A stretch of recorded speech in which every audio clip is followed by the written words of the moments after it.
नमस्कार साथियों। आज मैं देवरिया हत्याकांड से जुड़े हुए कुछ मामले आप लोगों के सामने रखता हूं। साथियों, ये बातें तो आप लोग बार बार सुनते चले आ रहे हैं कि देवरिया में 6 लोगों की हत्याएं हो गई, 6 लोगों की हत्या हुई। ये सारा कुछ आप सबको पता है, लेकिन ब्राह्मणों द्वारा जो एक तरफा फैसला लिया जा रहा है, वहाँ के एमपी एमएलए जो भी हैं, जो लोग ये सोचते हैं कि एक तरफ का फैसला दे रहे हैं, वो सर्वथा गलत है। वो देश में, समाज में बुराइयां व्याप्त कर रहे हैं। इसका मतलब कुछ नहीं है। तो इसलिए हम ये कहेंगे, एक चीज़ और आप लोगों को हम बताना चाहेंगे कि अब तक लेकर के जो भी यादव समुदाय से जितने भी लोग गए हुए हैं, उनमें से शायद ही कोई ऐसा व्यक्ति हो जो पहले यादव जी के घर गया हो। अन्यथा आप लोग खुद सामने देख रहे हैं कि पहले वो दुबे परिवार के पास पहुंचे हैं, उसके बाद यादव जी के घर गए हैं। सिर्फ और सिर्फ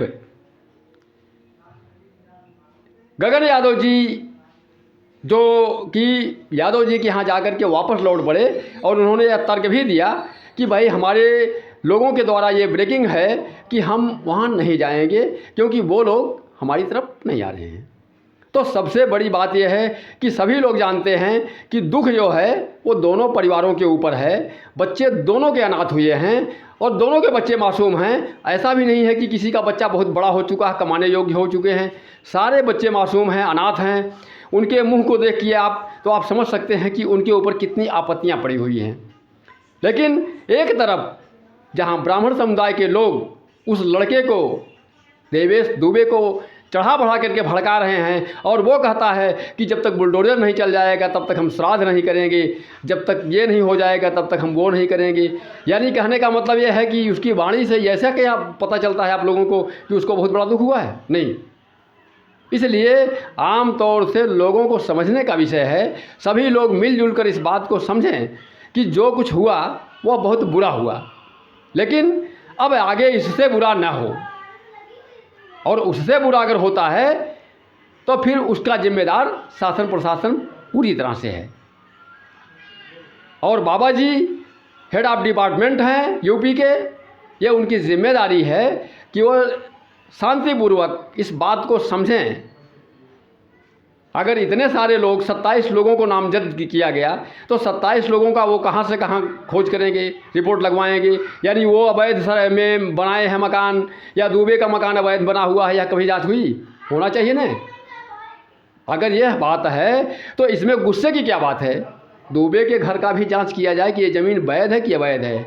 क्योंकि जैसा कि आप लोग देख सकते हैं कि गाँव में कुछ आबादी होती थी जो नॉमिनेशन होता ही नहीं था और लोग मकान बनवाए रहते हैं।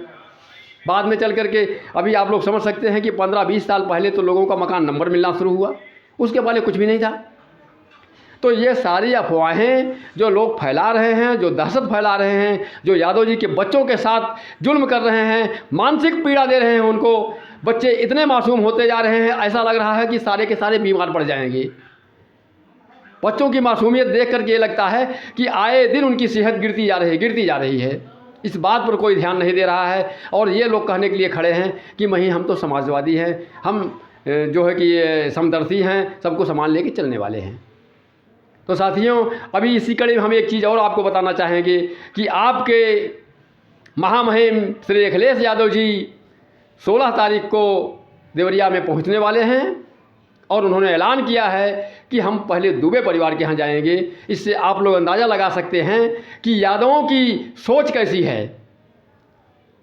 शायद मैं यह चैलेंज के साथ कहता हूँ कि यादवों की सोच के बराबर किसी और की सोच नहीं हो सकती है, क्योंकि उन्होंने खुले शब्दों में कहा है कि अगर मैंने जाना है वहाँ तो पहले दुबे परिवार के पास जाना है, उन बच्चों का समाचार लेना है, उसके बाद हमने यादव जी के यहाँ जाना है।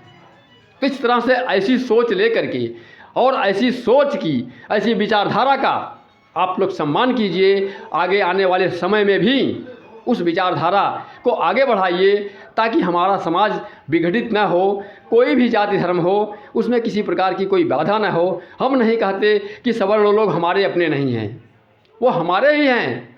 उनमें बंटवारा कर दिया गया, बीच के लोगों ने बंटवारा किया, वो अलग की बात है। हम सब एक ही हैं और हमेशा से एक रहे हैं। लेकिन इस बीच में जो लोग बीच बीच में व्यवधान डालते हैं, जो लोग उद्दंडता करते हैं, वो अपने आप में समझें और अपने को लगाम दें और समाज को तोड़ने का प्रयास न करें, समाज को जोड़ने का प्रयास करें। तो ये आप लोग समझ सकते हैं कि ऐसी विचारधारा रखिए जैसा कि माननीय श्री अखिलेश यादव जी की विचारधारा है। उन्होंने कभी तैस में कोई बात नहीं कही। वो भी तो इस बात को बोल सकते थे कि अगर आप मकान तोड़ देंगे तो हम मकान बनवा लेंगे, ये बात नहीं है। लेकिन यह विचारधारा गलत है। आप लोग पीछे भी देख चुके हैं कि जो है कि दुबे परिवार के श्राद्ध में लोग आए और 50 लाख रुपया लेके दे के गए। चलिए, बहुत अच्छी बात है। लेकिन यह अगर दिखावे के लिए करते हैं तो इधर से भी तो लोग कई करोड़ दे सकते हैं। लेकिन इन बातों की ज़रूरत नहीं होती है। ज़रूरत होती है मसले को सलटाने की, सुलझाने की। हम भी इस बात को मानते हैं कि अगर दुबे के बच्चे अनाथ हुए हैं तो सरकार उनको मकान बना के दे दे, सरकार उनकी जिम्मेदारी रखे कि उनको आगे उनके ऊपर किसी प्रकार की दिक्कत ना हो। इस बात को हम भी चाहते हैं। इस बात में कोई दिक्कत नहीं है, किसी कोई परेशानी नहीं है। भाई, उन बच्चों की सुरक्षा होनी चाहिए, उन बच्चों की देख रेख होनी चाहिए, उन बच्चों के साथ सद्व्यवहार होना चाहिए।